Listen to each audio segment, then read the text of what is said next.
நல்ல கழகம் நம் திராவிட முன்னேற்ற கழகம் அதன் திருப்பணி என்றென்றும் தொடரும் கழகம் நல்ல கழகம் நம் திராவிட முன்னேற்ற கழகம் அதன் திருப்பணி என்றென்றும் தொடரும் மந்தம் அதிகொண்ட சங்கி கூட்டங்களை பின்னி பெடலெடுத்த கழகம் ஜாதி பதியும் மதவெறியையும் வெற்றி பகை முடித்த கழகம் இது அறிஞர் வரி வந்த கழகம் நம்ம கலைஞர் வழி நடத்திய கழகம் இது தளபதியை தந்த கழகம் நம் உதய நிதியை தந்த கழகம் கழகம் நல்ல கழகம் நம் திராவிட முன்னேற்ற கழகம் அதன் திருப்பணி என்றென்றும் தொடரும். ஒரு 15 பேர் கைதட்டினாங்க, ரொம்ப நன்றி. எல்லாரும் ஏன் முதலமைச்சர் சட்டமன்றத்தில் உட்காந்துருக்க மாதிரியே உட்காந்துருக்கீங்கன்னு எனக்கு புரியல. அவரு தான் இப்படியே உட்காந்துருக்காரு. ஒரு மனிதன் ஏதாவது ஒரு சுவையான பொருள் சாப்பிட்டான்னா அந்த சுவை முகத்தில் தெரியும். புளிப்பு சாப்பிட்டான்னா ஊறுகாய் சாப்பிட்றதான் அப்படிங்க. இனிப்பு சாப்பிடும்போது அந்த இனிப்பு முகத்தில் தெரியும். கசப்பு சாப்பிட்றப்ப கசப்பு முகத்தில் தெரியும். எந்த சுவையான உணவு கொடுத்தாலும் உணர்வே இல்லாமல் ஒரு மனிதன் அமர்ந்திருக்கிறான்னா அந்த குரூப்பை என்ன சொல்றதுன்னு தெரியல. நீங்க அது மாதிரி உட்கார்ந்துருக்காதீங்க. இது நம்ம திராவிட முன்னேற்ற கழகத்தின் கூட்டம். நம் முத்தமிழறிஞர் டாக்டர் கலைஞர் அவர்களுடைய நினைவேந்தல் கூட்டம். இந்த அருமையான கூட்டத்தை மிக சிறப்பாக தலைமை தாங்கி நடத்தி கொண்டிருக்கக்கூடிய, இவ்வளவு நேரம் யாருக்கும் துண்டு போடல. நான் பேச ஆரம்பிச்சோன்னா ஒரு 15 வேட்டி வந்துருச்சு, போட்டுக்கிட்டு இருக்காரு, முடிச்சிருவாரு. எப்படி என் பேரோட என்னுடைய ஊர் பேர் சேர்ந்து எனக்கு பெருமை தருகிறதோ, கல்யாண சுந்தரம் என்ற கவிஞரோடைய பெயரோடு பட்டுக்கோட்டை என்ற பெயர் சேர்ந்து பட்டுக்கோட்டை கல்யாண சுந்தரம் என்று பெயர் பெற்றிருக்கிறாரோ, லியோனி என்ற பெயரோடு திண்டுக்கல் லியோனி என்று சேர்ந்து எனக்கு எப்படி பெருமை தந்து கொண்டிருக்கிறதோ, அதுபோல கணபதி என்ற பெயரோடு காரம்பாக்கம் என்ற பெயர் சேர்ந்து ஒரு உழைப்பின் சிகரமாக என்னுடைய அருமை சகோதரர் காரம்பாக்கம் கணபதி எட்டரைக்கெல்லாம் இந்த கூட்டம் முடிஞ்சிரும்னு சொல்லிட்டு இருந்தாரு. இப்ப நடந்துகிட்டு இருக்க நேரத்தை பாரு, 9 ஆக போகுது. ஒரு ட்ரெயின் இப்படித்தான் 8:30 மணிக்கு வர வேண்டிய ட்ரெயின் 9:30க்கும் 10:30க்கும் வந்துகிட்டே இருந்திருக்கு. அந்த ஊருக்காரங்க நொந்துட்டாங்க.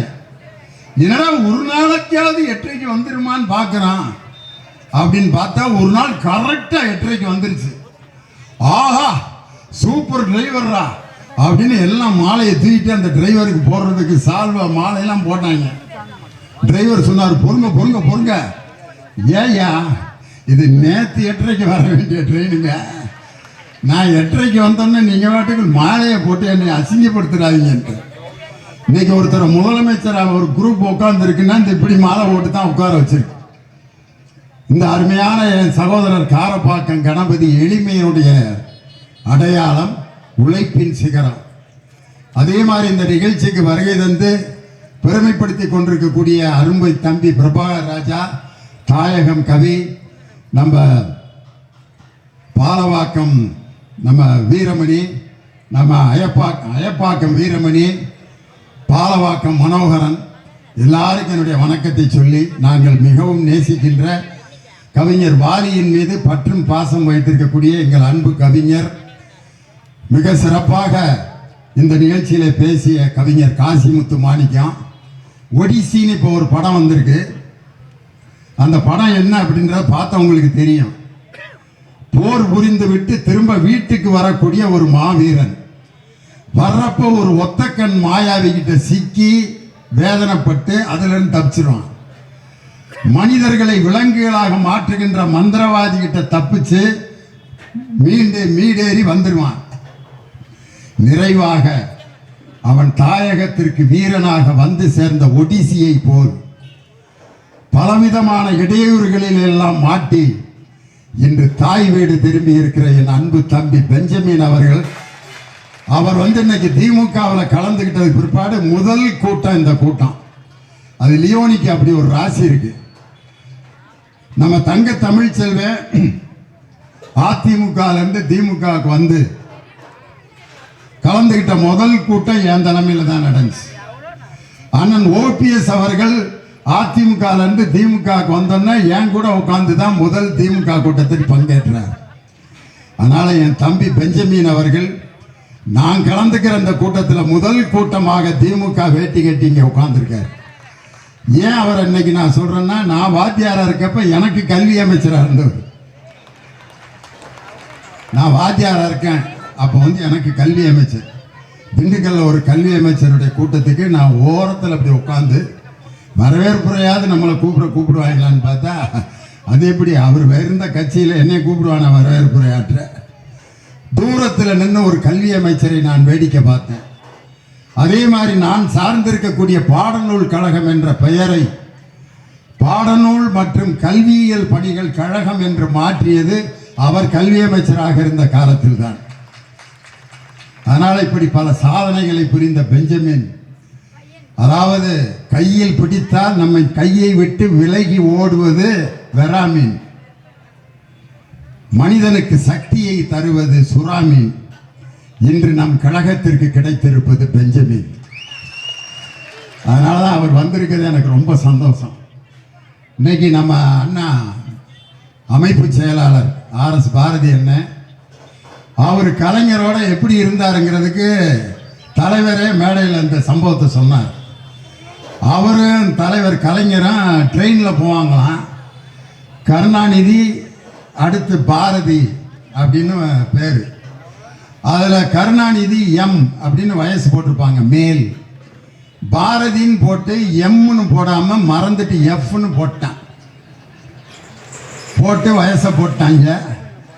டிக்கெட்டை பார்த்துக்கிட்டு இருக்க ஆளுங்க தலைவர் யாரோ ஒரு ஃபிகரை கூட்டி வர்றாரு போல இருக்கு, பாரதின்னு யாரோ ஒரு பொண்ணோட வர்றாருன்ட்டு எல்லாம் ஆசையோட காத்திருந்திருக்காங்க. அண்ணன் கூட இறங்கியிருக்காரு.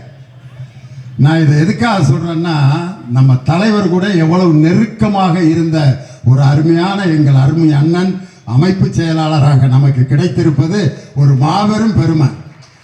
அவர் இன்னைக்கு 3/4 மணி நேரம் பேசலாம், ஆனால் எனக்காக 15 நிமிஷத்தில் முடிச்சிட்டார். வர்ற ஆகஸ்ட் 15ஆம் தேதி அன்னைக்கு அண்ணனுக்கு பிறந்த நாள். அதனால எல்லாரும் அவருக்கு ஒரு கரவொலி எழுப்பி, எங்க அண்ணன் இன்னும் பல 100 ஆயுசு எந்திரிச்சு கை தட்டுங்க, அப்பதான் கொஞ்சம் தூக்கம் போகும். எங்க அண்ணன் இன்னும் 100 ஆயுசுக்கு நல்லா இருந்து எங்கள் கழக தலைவர் தளபதி MK ஸ்டாலின் அவர்களுக்கு அரணாகவும் கேடயமாகவும் இருந்து பாதுகாக்கக்கூடிய ஆற்றலையும் வலிமையும் எங்கள் அண்ணனுக்கு தரணும்னு அவர் அன்போட நான் வாழ்த்த கடமைப்பட்டிருக்கிறேன். முடிஞ்ச கூட்டம் நன்றி வணக்கம்னு போயிட வேண்டியதானே, இதுக்கு போய் லியோனியா. இன்னைக்கு பார்த்தீங்கன்னா நம்ம தலைவருக்கு இன்னைக்கு பிறந்த நாள். உலகத்தில் உள்ள தலைவர்களில் கலைஞர் என்று அழைக்கப்பட்ட ஒரே தலைவர் முத்தமிழறிஞர் டாக்டர் கலைஞர் அவர்கள் தான். கலைஞர் அப்படிங்கிற வார்த்தைக்கு என்ன பொருள்? இயல், இசை, நாடகம் மூன்றும் கலந்த திறமைகளை பெற்ற தலைவர். இந்த கூட்டத்தில் நிறைய முக்கியமான விஐபிலாம் உட்கார்ந்துருக்காங்க. என் தங்கச்சி ஜூலி உட்கார்ந்துருக்காங்க. ஜல்லிக்கட்டு ஜூலின்னு பேர் அவங்களுக்கு. ஜல்லிக்கட்டு போராட்டத்தில் தன்னுடைய அருமையான குரலை எழுப்பிய அருமை தங்கை. அவங்க ஒரு தொலைக்காட்சி நிகழ்ச்சியிலெல்லாம் பாப்புலர் ஆனாங்க. இது எல்லாவற்றையும் பெருமை எனக்கு எதுன்னா, நம்ம திராவிட மாடல் ஆட்சியை ஆதரித்து அவர்கள் பேசி கொண்டிருக்காங்கல்ல, அந்த ஜூலியை தான் எனக்கு ரொம்ப பிடிக்கும். அதனால இன்னைக்கு நம்ம கூட்டத்துக்கு வந்திருக்காங்க. இப்படி நம் கலைஞர் அவர்கள், கலைஞர் என்ற வார்த்தைக்கு அடைமொழிக்கு சொந்தக்காரர். உலக அரசியல் தலைவர்களுடைய வரலாற்றிலேயே ஒரு தலைவனின் குரலுக்காக கோடான கோடி ரசிகர்கள் கைதட்டி ஆரவாரம் செய்த ஒரே குரல் நம் தலைவர் கலைஞருடைய குரல். என் உயிரினும் மேலான அன்பு உடன்பிறப்புகளே, தமிழர்களே, தமிழர்களே, நீங்கள் என்னை கடலில் தூக்கி போட்டாலும் கட்டுமரமாகத்தான் மிதப்பேன், அதில் ஏறி நீங்கள் பயணம் செய்யலாம், கவிழ்ந்து விட மாட்டேன். இப்படி ஒரு குரல் ஒரு தலைவனுக்கு எங்கேயாவது கிடைக்குமா?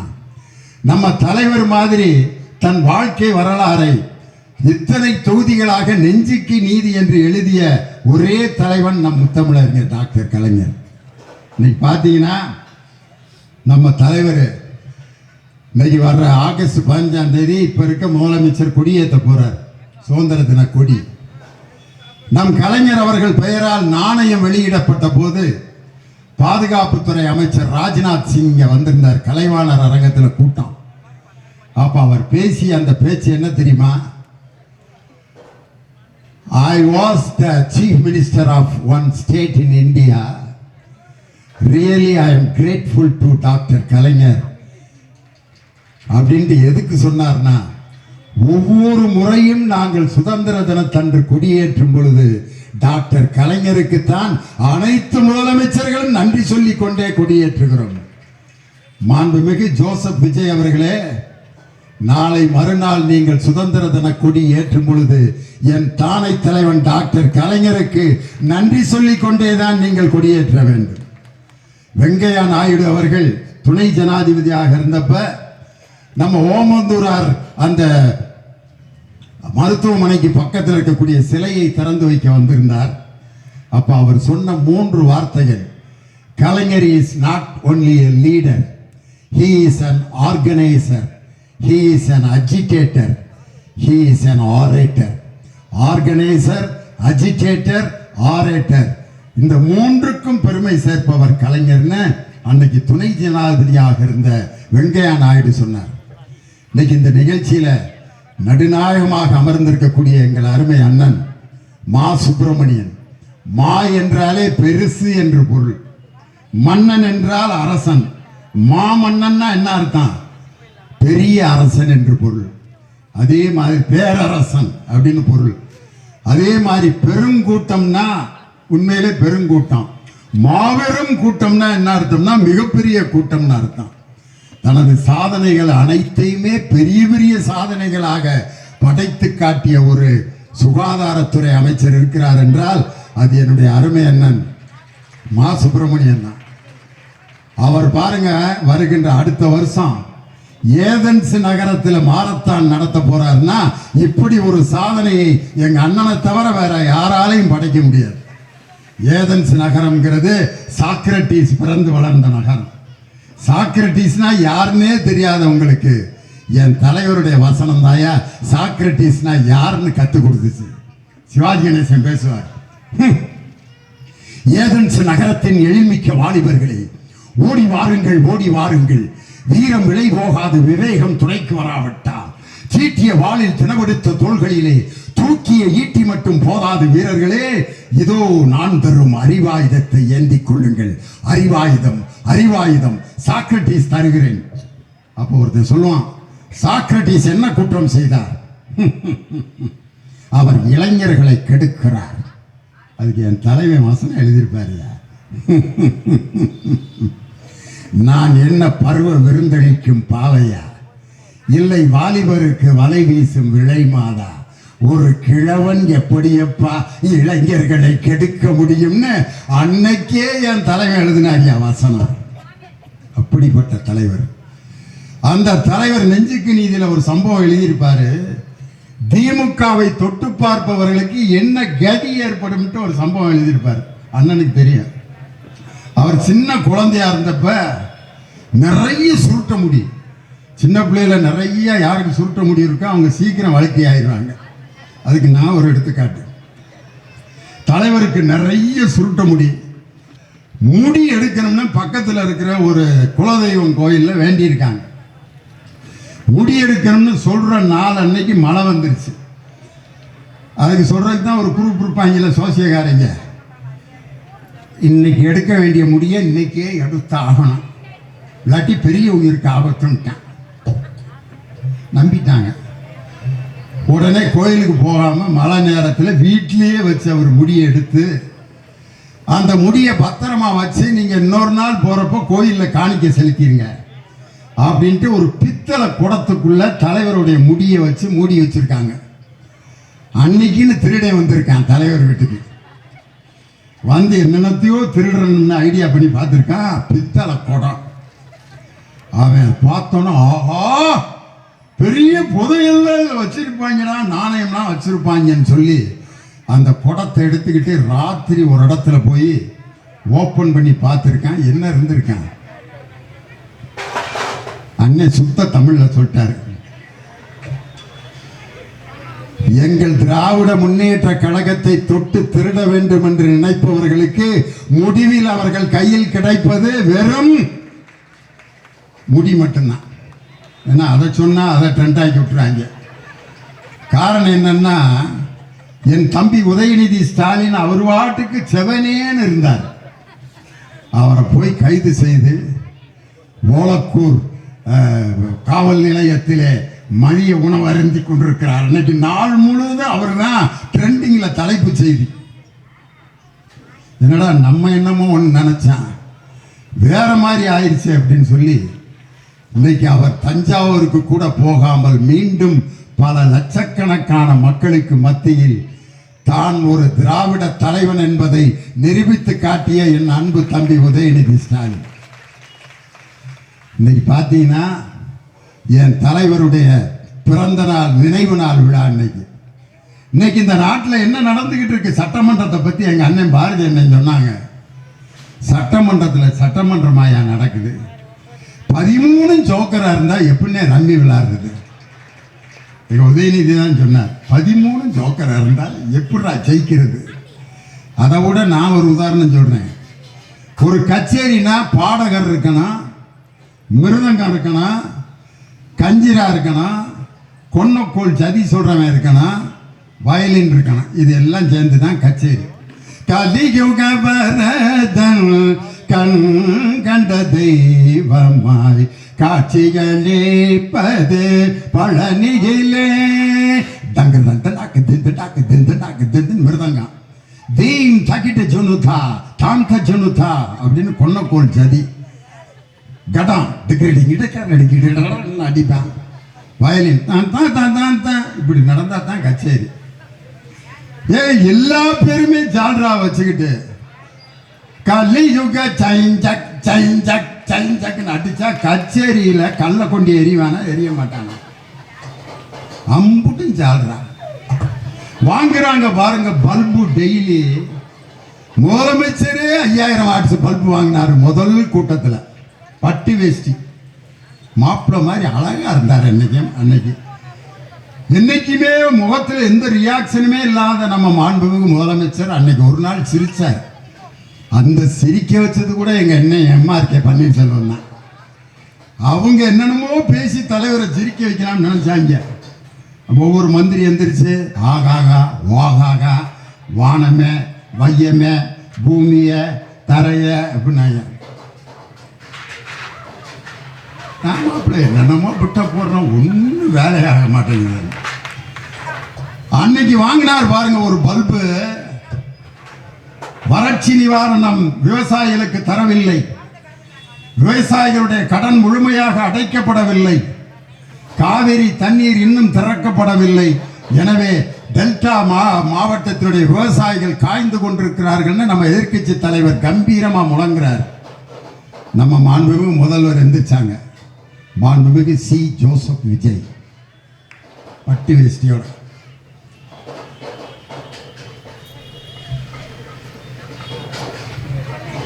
வறட்சி நிவாரணம் ஏற்கனவே கொடுக்கப்பட்டு விட்டது. இதெல்லாம் பேப்பர் படித்தவர்களுக்கு நன்றாக தெரியும். உடனே அவங்க நல்ல உள்ள எந்திரிச்சு தளபதி கச்சேரி அப்படின்னு 6 நாள் ஆடி இருப்பாங்க. அவ்வளவு ஆரவாரம். தலைவர் பவர்ஃபுல்லான பாயிண்ட் எடுத்து வச்சுட்டாராம் முதலமைச்சர். எந்திரிச்சாரியா கலைஞரின் பேரன் முத்துவேல் கருணாநிதி ஸ்டாலினோட மகன். வறட்சி நிவாரணம் என்று வருடா வருடம் கொடுக்கக்கூடிய தொகுப்பை பற்றி நாங்கள் பேசவில்லை. விவசாயிகளுடைய வறட்சி நிவாரணத்தை தான் நாங்கள் கேட்டோம். தொகுப்பு நிதிக்கும் நிவாரணத்திற்கும் வேறுபாடு இருக்கிறது. இது பேப்பர் படிச்சா தெரியாது. விவசாயிகளை நேரடியா சந்திக்கணும்னு சொன்ன உடனே வாங்கினாரியா 5000 வாட்ஸ் பல்பு டமக்குன்னு. அப்போ உட்கார்ந்தவர் தான் இன்னும் எந்திரிக்கல. அவருக்கு பல கண்ட ஆட்கள்லாம் எந்திரிச்சு எந்திரிச்சு பேசிட்டு இருக்காங்க. யாரெல்லாம் பல்பு வாங்கினா தெரியுமா? நம்ம வேளாண்மை துறை அமைச்சர், அவர் பேரு வேற மறந்து போய் வினோத், மாண்புமிகு வினோத் அவர்கள். வேளாண்மை பட்ஜெட்டை கொண்டு போய் திருப்பதியில் வச்சு சாமி கும்பிட்டு வந்தார். அப்பயே முடிவு பண்ணிட்டேன், ராமமும் மொட்டையும் தான். திருப்பதினா ராமம், இன்னொன்று என்ன மொட்டை. விவசாயிகளுக்கு கடனை தள்ளுபடி பண்ணாமல் ராமம், காவேரி நீரை திறந்து விடாமல் மொட்டை அப்படின்ட்டு அவரு பெரிய நம்ம கவிஞர் காசிமுத்து மாணிக்க மாதிரி இவ்வளவு நாள் சூரியனால் மக்களுக்கு வேர்த்தது, இப்பொழுது சூரியனுக்கே வேர்த்திருக்கிறது. இதுக்கு முதலமைச்சர் சிரிப்பார்னு பார்த்தா அவருங்க, ஏண்டா விளங்காத பிட்டா போட்டுக்கிட்டு இருக்கீங்க அப்படிங்கிற மாதிரி உட்காந்துருந்தாரு.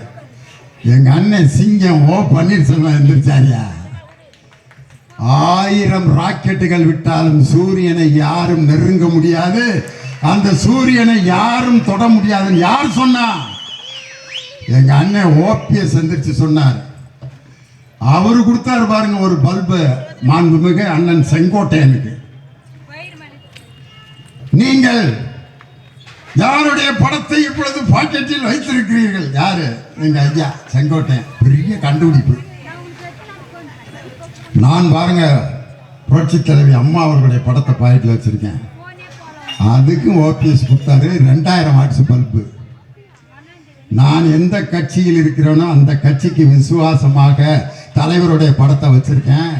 உங்களை மாதிரி போட்டோவை வச்சு ஏமாத்துறவன் நான் இல்லைன்னாரு. அந்த கட்சியில் இருக்கவங்க விஜய் படத்தை தானே பாக்கெட்டில் வச்சிருக்கணும். இது என்ன மீனுக்கு தலையும் பாம்புக்கு வாழுமா? வாங்கினாரா பல்பு? அதுக்கடுத்து பொதுப்பணித்துறை அமைச்சர், எல்லா அமைச்சருக்கும் அவர் தான் எந்திரிச்சு பதில் சொல்லிட்டு இருக்காரு. அவர் எந்திரிச்சு நீட் தேர்வை முதலில் பாராளுமன்றத்திலே கொண்டு வந்தது அன்று துணை அமைச்சராக இருந்த காந்தி செல்வன் திமுக. ஒண்ணு எல்லாம் எந்திரிச்சார் நம்ம கொறடா. துணை அமைச்சர்லாம் தீர்மானம்லாம் கொண்டு வர முடியாதுங்க. அன்னைக்கு இருந்த குலாம் நபி ஆசாத் அவர் தான் அன்னைக்கு சுகாதாரத்துறை அமைச்சராக இருந்தார். அவர் தான் கொண்டு வந்தார்.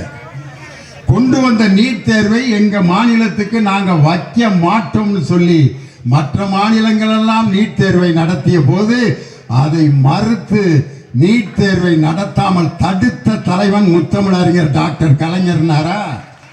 வாங்கினாரா ஒரு பல்பு? ஏதாவது நல்ல விஷயம் பேசிட்டு இருக்கப்ப டக்குன்னு டேக் டைவர்ஷன் எடுப்பாங்க. அதுக்குன்னு ஒரு அமைச்சர் வச்சிருக்காங்க. அவர் தான் மின்சாரம் மற்றும் சட்டத்துறை அமைச்சர். வேற என்னமோ பேசிட்டு இருக்க. அவர் எந்திரிச்சு 4 ஆண்டுகள் எதற்கும் பயப்படாமல் இருந்தவர் எங்களுடைய முதலமைச்சர். உன்னை இப்ப அதை யாராவது கேட்டாங்களா? காவிரி தண்ணியை பத்தி பேசிட்டு இருக்கான். 4 வருஷம் பயப்படாம இருந்தாராம். நான் மட்டும் சட்டமன்றத்தில் இருந்திருந்தேன்னா இந்த பதில் சொல்லியிருப்பேன். உங்கள் முதலமைச்சர் எதற்குமே பயப்படவில்லை என்று நிர்மல்குமார் அவர்கள் தெரிவித்தார். கரூரிலே 41 பேர் இறந்த பிறகு 40 நாட்கள் அறையை விட்டு வெளியே வராமல் இருந்ததற்கு பெயர் வீரமா பயமான்னு கேட்டிருப்பேன். நான் கேட்கணும்னு நினைச்சாங்க. அதான் நம்ம சபாநாயகர் ஒருத்தர் யாரையுமே பேச விட மாட்டேங்கிறாரு. அவருக்கே தங்கம் தென்னரசு பல்பு கொடுத்தார். பொய் அப்படிங்கிற வார்த்தையை நிதியமைச்சர் சொன்னோன்ன பொய் என்ற வார்த்தையை கூறக்கூடாது, சட்டமன்றத்தின் விதினாரு. நம்ம முன்னாள் நிதியமைச்சர் தம்பி தங்கம் தென்னரசு எந்திரிச்சு பொய் என்ற வார்த்தையை சொல்லக்கூடாது என்று விதி கிடையாது, உறுப்பினர் அவர்கள் பொய் சொல்கிறார்கள் என்று சொல்லத்தான் கூடாது என்று விதி. திருக்குறளை காமிச்சார். பொய்மையும் வாய்மையிடைத்து புரைதீர்ந்த நன்மை பயக்குமெனின் அப்படின்ற திருக்குறளை நான் சட்டமன்றத்தில் சொல்லும் போது பொய்யின்னு அதுல வார்த்தை வந்திருக்குன்னு சொல்லாம விட முடியுமா அப்படின்னாரு.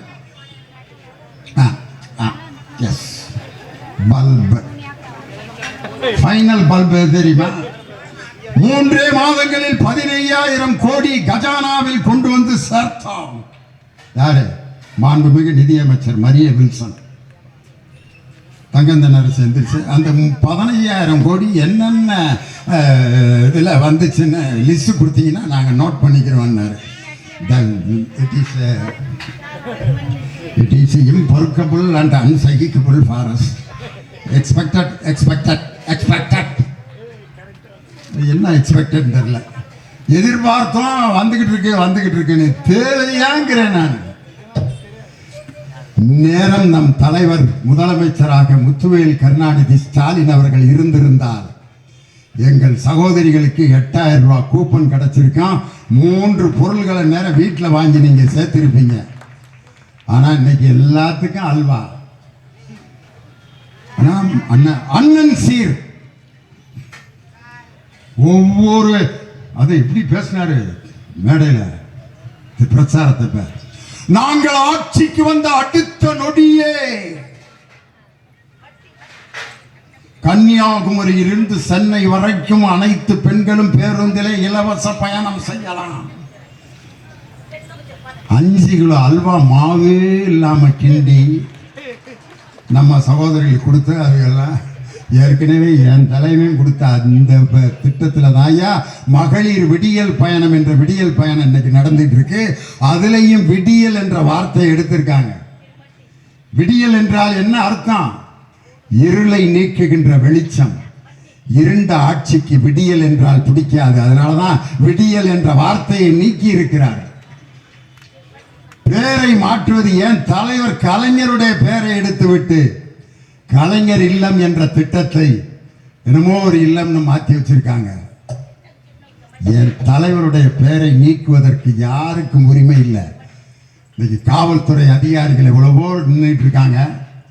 என் சகோதரியும் காவல்துறை அதிகாரியா அப்படி பேண்ட் ஷர்ட் போட்டு நின்று அப்படி ஒரு சலிட் அடிக்கிற